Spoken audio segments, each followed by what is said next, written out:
Welcome to Vishal commerce academy YouTube channel. और आज हम जो बात करने वाले हैं सर, जीएसटी पोर्टल पर जीएसटी R3B के बारे में बात करेंगे।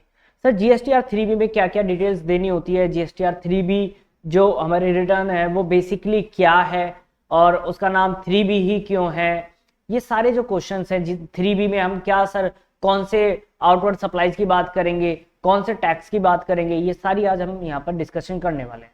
ओके, तो जीएसटी R3B से रिलेटेड हम पहले प्रोविजंस को पढ़ लेते हैं, उसके बाद हम पोर्टल पर आएंगे और जीएसटी R3B के जो प्रोविजंस हैं उनकी बात करते हैं। चलिए स्टार्ट करते हैं प्रोविजन से। तो जीएसटी R3B जो है वो फाइल की जाती है हमारी रिटर्न अंडर सेक्शन 39 और ये जो रिटर्न है ये बेसिकली वो लोग फाइल करते हैं सर जो लोग एलिजिबल हैं जीएसटी R1 फाइल करने के लिए, यानी जो लोग जीएसटी R1 फाइल करते हैं वही लोग जीएसटी R3B भी फाइल करेंगे। ओके, तो अगर हम सेक्शन 39(1) पढ़ें सीजीएसटी रूल्स का, तो वहां पर हमें क्लियरली बताया गया है कि जो लोग जीएसटी R1 फाइल करते हैं वो लोग जीएसटी R3B भी फाइल करेंगे। ओके, ये एक मंथली रिटर्न होती है। सर कैसी रिटर्न होती है? ये एक मंथली रिटर्न होती है और हर एक रजिस्टर्ड पर्सन भरेगा। मैं शॉर्ट में बता देता हूं, रेगुलर जो हमारे डीलर होते हैं, जो हमारे रेगुलर डीलर होते हैं अंडर जीएसटी, वो क्या फाइल करेंगे सर? वो जीएसटी R3B भी फाइल करेंगे। अब ये 3B क्या होती है इसके बारे में समझते हैं। राइट, 3B से समझने के लिए आप आ जाइए नीचे। पहले इसका नाम जीएसटी R3 रखा गया था, जब बिल्कुल इंट्रोडक्शन हुआ था, जब इंट्रोड्यूस हुआ था जीएसटी लॉ, तब जीएसटी R3 रखा गया था। लेकिन ये कभी फिजिकली या प्रैक्टिकली पॉसिबल नहीं हो पाया जीएसटी R3 फाइल करना, क्योंकि उसमें क्लीचेस बहुत सारे थे, बहुत सारी चीजें मिसिंग थी। तो जीएसटी काउंसिल ने उसको फिर बाद में अमेंड किया गया और उस रिटर्न का नाम रखा गया जीएसटी R3B और वही रिटर्न आज तक चल भी रही है। राइट, जीएसटी R3B जो है वो क्या है, उसके अंदर क्या क्या चीजें आएंगी सर पढ़ते हैं। जीएसटी R3B कहता है GST R3B is a simple return containing summary of outward supplies. ये बहुत इंपॉर्टेंट है। किसकी बात करता है सर? ये कहता है सर आउटवर्ड सप्लाईज के बारे में, यानी हम इस रिटर्न में आउटवर्ड सप्लाईज की बात करेंगे, इनवर्ड सप्लाईज की बात करेंगे। कौन से इनवर्ड सप्लाईज की? जिस पर रिवर्स चार्ज एप्लीकेबल होता है। और हम बात करेंगे सर आईटीसी की, इनपुट टैक्स क्रेडिट की, और टैक्स के फाइनली पेमेंट की, यानी टैक्स हमें कितना पे करना है, आईटीसी कितना एलिजिबल है हम लेने के लिए, हमारी आउटवर्ड सप्लाईज कितनी है, इनवर्ड सप्लाईज जिस पे हमने रिवर्स चार्ज की पेमेंट की होगी वो क्या है सर।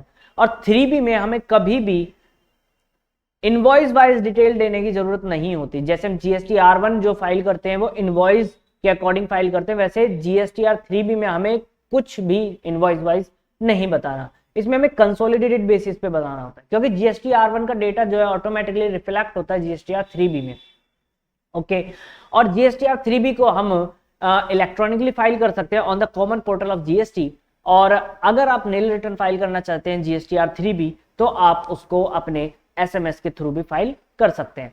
सर जीएसटी R3B जो है वो मंथली रिटर्न है, क्वार्टरली रिटर्न है? देखिए GST R3B basically monthly return होती है, लेकिन कुछ लोगों को रिलैक्सेशन दिया गया कि वो इस रिटर्न को जिस तरह जीएसटी R1 के बारे में हमने डिस्कस किया था, अगर जीएसटी R1 से रिलेटेड आपको डाउट है तो आप जीएसटी R1 की वीडियो मेरी देख सकते हैं। उसका लिंक जो है मैं डिस्क्रिप्शन बॉक्स में दे दूंगा, ऊपर आई बटन में भी दे दूंगा, आप वहां से जाकर के जीएसटी R1 को पूरा देख लीजिए।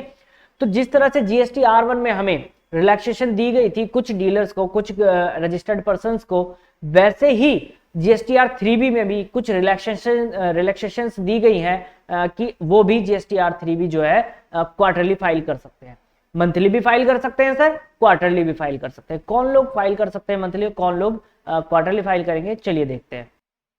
जीएसटी R3B जो है वो क्वार्टरली फाइल अगर आप करना चाहते हैं तो आपको ध्यान रखना होगा कि आपका एग्रीगेट टर्नओवर 5 करोड़ से ज्यादा नहीं होना चाहिए। अगर आपका एग्रीगेट टर्नओवर 5 करोड़ से ज्यादा है तो आप जीएसटी R3B कंपलसरी है कि आप मंथली ही फाइल करेंगे। और अगर आपका टर्नओवर, एग्रीगेट टर्नओवर जो है 5 करोड़ से कम है तो आपके पास ऑप्शन है कि आप जीएसटी R3B मंथली भी फाइल कर सकते हैं और क्वार्टरली भी फाइल कर सकते हैं। लेकिन इसमें एक स्कीम होती है सर, जिसे हम बोलते हैं QRMP स्कीम।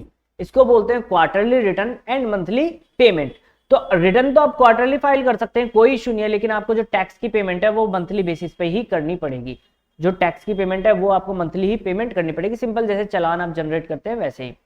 राइट, क्लियर हो गया। इससे फायदा क्या मिला, देखिए जो हमारी स्मॉल इंडस्ट्रीज हैं उनको कंप्लायंसेस फॉलो करने में बड़ी प्रॉब्लम आती है।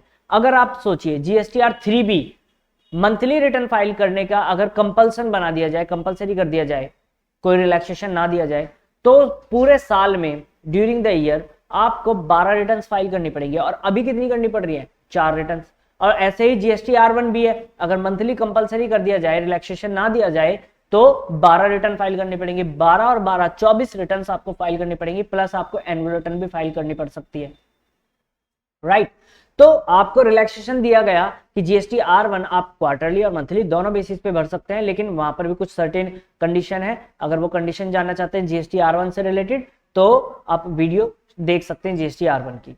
राइट, और जीएसटीआर3B के बारे में मैं बता चुका हूं कि जीएसटीआर3B जो है आपको तभी क्वार्टरली बेसिस पर फाइल करने की अनुमति दी जाएगी, आपको रिलैक्सेशन दिया जाएगा जब आपका एग्रीगेट टर्नओवर 5 करोड़ से कम है। तो बात समझे या नहीं समझे, 5 करोड़ से ज्यादा अगर आपका एग्रीगेट टर्नओवर हो जाता है तो कोई ऑप्शन नहीं है सर, आपको कंपलसरी है कि मंथली ही फाइल करनी पड़ेगी। 5 करोड़ से कम है तो आप क्वार्टरली बेसिस पे भी पेमेंट कर क्वार्टरली बेसिस पे भी रिटर्न फाइल कर सकते हैं, लेकिन आपको टैक्स की पेमेंट मंथली बेसिस पर ही करनी पड़ेगी। राइट, यहां तक क्लियर हो गया होगा। चलिए सर, तो क्यूआरएमपी स्कीम समझ में आ गई होगी। ओके, अगर आप क्वार्टरली रिटर्न फाइल करना चाहते हैं क्वार्टरली बेसिस पर 3B, तो ड्यू डेट्स क्या होंगी सर। इससे पहले हम बात कर लेते हैं कि अगर आप मंथली बेसिस पे फाइल कर रहे हैं, मंथली बेसिस पर जीएसटीआर3B फाइल कर रहे हैं, तो जो 3B की ड्यू डेट होगी सर वो होगी 20th ऑफ सक्सीडिंग मंथ या रेलिवेंट मंथ, जो भी होगा 20th ऑफ नेक्स्ट मंथ लिख लेते हैं इसको। यानी अगर आप जीएसटीआर3B मंथली बेसिस पे भर रहे हैं तो जिस मंथ की आप रिटर्न फाइल कर रहे हैं उससे नेक्स्ट मंथ की जो 20 तारीख होगी वो आपकी ड्यू डेट हो जाएगी। राइट, क्लियर हुआ या नहीं हुआ, समझ में आ गया होगा। और अगर आप बात करते हैं सर किसकी, क्वार्टरली बेसिस पर, तो वहां पर आपके पास 2 ड्यू डेट्स आती हैं क्वार्टरली बेसिस पर 3B फाइल करने की। एक आती है सर 22 तारीख जो भी सक्सीडिंग मंथ होगा क्वार्टर एंड का, और एक आती है सर 24 तारीख। कहां पर 22 तारीख, कहां पर 24 तारीख।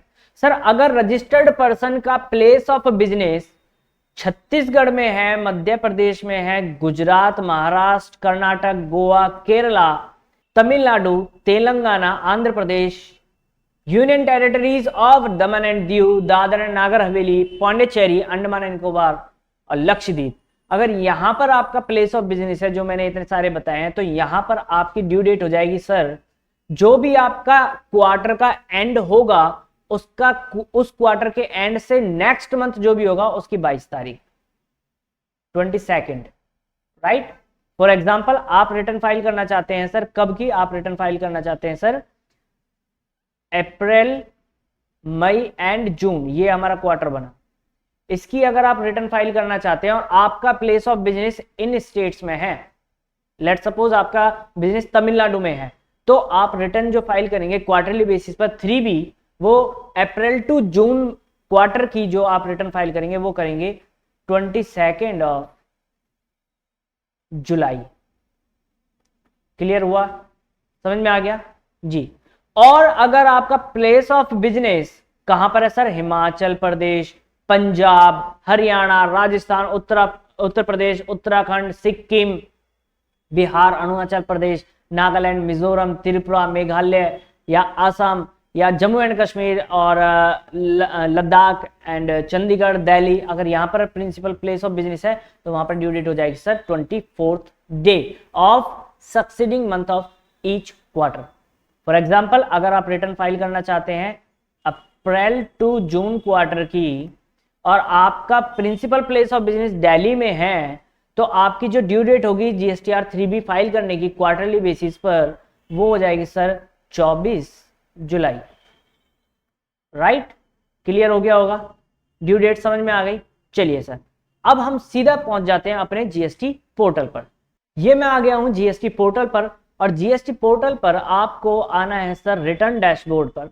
रिटर्न डैशबोर्ड पर जैसे ही आप आएंगे तो यहाँ आपसे फाइनेंशियल ईयर की बात पूछता है सबसे पहले, फिर क्वार्टर पूछेगा और देन आपसे मंथ पूछेगा, पीरियड पूछेगा। तो हम 2022-23 के फाइनेंशियल ईयर की बात करें और हम अप्रैल टू जून क्वार्टर की रिटर्न फाइल करना चाहते हैं, ओके। और इसमें हम अप्रैल मंथ की जो है वो फाइल करना चाहते हैं, नॉट मई मंथ की, हम अप्रैल मंथ की जो है रिटर्न फाइल करना चाहते हैं। इसको हम सर्च करेंगे, सर्च करने के बाद नीचे स्क्रॉल करेंगे तो यहाँ पर GSTR 3B आ जाएगा मेरा, और इस पर हम क्लिक करके देखते हैं GSTR 3B, मंथली हम ऑप्शन भर रहे हैं। ये हमसे पूछता है सर, ये हमसे पूछता है सर, क्या ये पूछता है कि आप नील रिटर्न फाइल करना चाहते हैं 3B या नहीं। तो क्या मैं नील रिटर्न फाइल करना चाहता हूँ? नहीं सर, मैं तो नील रिटर्न फाइल नहीं करना चाहता, ठीक है, तो मैं इसको नो रहने देता हूँ। ओके किया। यहां पर सर मेरे पास आ जाता है कुछ टेबल्स। ये टेबल्स जो है बहुत इंपॉर्टेंट है, एक एक को समझते हैं ध्यान से। सबसे पहले पूछता है सर मेरा 3.1, टेबल नंबर 3.1, GSTR 3B की बात करें और मंथली रिटर्न हम फाइल कर रहे हैं। तो सबसे पहले कहता है tax on outward and reverse charge inward supplies. इस पर टेबल पर हम क्लिक कर लेते हैं। यहां पर आते हैं तो नीचे देखिए आप, यहां पर कुछ चीजें आपसे पूछेगा। सबसे पहले आपसे पूछता है sir outward supplies other than zero rated, nil rated and exempted supplies, यानी वो आउटवर्ड सप्लाईज, वो आपकी सेल्स, वो आपकी सप्लाईज, लेकिन किन किन सप्लाईज को कंसीडर नहीं करना? जीरो रेटेड वाली सप्लाई कंसीडर नहीं करनी है आपको, नील रेटेड वाली नहीं करनी है सर, और एग्जेम्प्टेड वाली नहीं करनी है सर। तीनों का लगभग मतलब सेम सा लग रहा है, जिन पे कोई टैक्स नहीं लग रहा, zero rated, nil rated, exempted, मतलब तो वही है ना, टैक्स नहीं लग रहा। लेकिन जीएसटी डिपार्टमेंट के हिसाब से, जीएसटी लॉ के हिसाब से तीनों में बहुत फर्क है। ध्यान से सुनिए क्या फर्क है, मेरी बात बहुत ध्यान से सुनिएगा। जीएसटी लॉ के हिसाब से जीरो रेटेड का मतलब है एक्सपोर्ट। क्या मतलब है सर? एक्सपोर्ट। अगर आपने एक्सपोर्ट किया है तो वो जीरो रेटेड कहलाएगा। बात समझे या नहीं समझे? आउटवर्ड सप्लाई लेकिन कौन सी? जीरो रेटेड वाली। और एक सप्लाई और होती है जिसे हम बोलते हैं supply to SEZ, special economic zone. तो अगर आपने आउटवर्ड सप्लाई की है कहां पर? SEZ को, और एक्सपोर्ट किया है तो वो जीरो रेटेड सप्लाईज बनेंगे, राइट। नील रेटेड का मतलब क्या है? वो गुड्स या सर्विसेज की आपने सप्लाई करी है जिन पर कोई भी टैक्स नहीं है, नील रेटेड, ठीक है, जिन्हें हम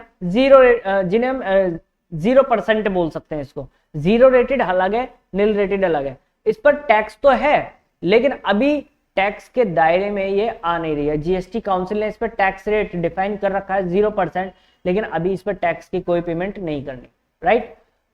एग्जेम्प्टेड गुड्स वो होते हैं जिन पर टैक्स लगाया ही नहीं गया, अभी जीएसटी प्रोडक्ट से बाहर है, जीएसटी लॉ से बाहर है, राइट। समझ में आ गया? तो उनकी डिटेल जो देनी है आपको आउटवर्ड टैक्सेबल सप्लाईज में देनी है, other than zero rated, nil rated और एग्जेम्प्टेड।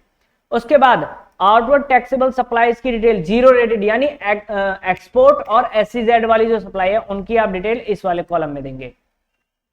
नील रेटेड और एग्जेम्प्टेड की सप्लाईज की डिटेल्स आप इस वाले कॉलम में देंगे, राइट।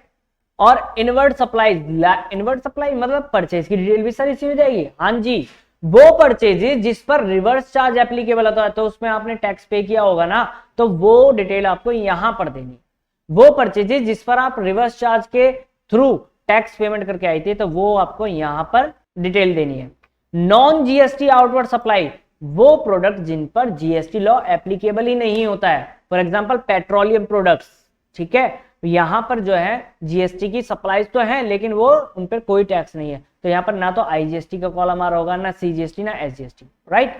ऐसे ही अगर आउटवर्ड सप्लाईज नील रेटेड या एग्जेम्प्टेड वाला देखें तो सिर्फ टैक्सेबल वैल्यूज आ रही है लेकिन टैक्स का कोई कॉलम नहीं है। आउटवर्ड टैक्सेबल सप्लाई की बात करें जीरो रेटेड वाले, देखिए outward taxable supply zero rated वाले, तो यहां पर सिर्फ और सिर्फ टैक्सेबल सप्लाई और आईजीएसटी की बात है। तो आपको पता होगा कि एक्सपोर्ट के केस में जीएसटी में सिर्फ और सिर्फ आईजीएसटी एप्लीकेबल होता है, एसईजेड में भी और एक्सपोर्ट में भी, राइट। तो एसईजेड, यहां तक बात समझ में आ गई।